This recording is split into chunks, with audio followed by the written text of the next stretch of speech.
بسم الله الرحمن الرحیم یا ایها الذین هغه کسانو اوتل کتاب چې درکړی شوی دی درته کتاب امینو ایمان راوړی بما نزلنا په هغه کتاب چې را لېږلی دی موږ مصدقا لما تصدیق کوونکی دغه کتاب معکم چې دی ستاسو سره من قبل مخکې د دینه ان نطمسا چې وران به کړو موږ وجوها مخونه فنردها او به ګرځو هغې لره علی ادبارها په شاګانو د هغې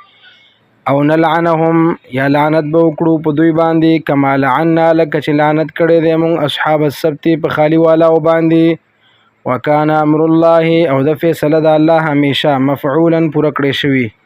ان الله بشک الله تعالی لا یغفر نبخي ایو شرکا دا چې شرک کړی شي به دغه الله سره ويغفر او بخي ما دون ذلک هغه چې علاوه دي د دینه لمن هغه چاته یشاء چې غواړي ومن یشرک او څوک چې شرک وکړي بالله د الله سره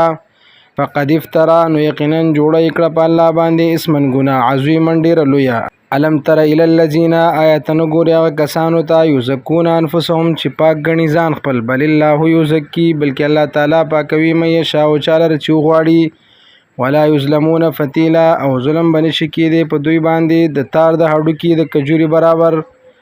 انظر کیفا وګورا څنګه یفترون علی الله تړي دوی په الله باندې الکذب دروغ وکفا به او پوره دي دا دروغ اسمن گناه مبینا ښکارا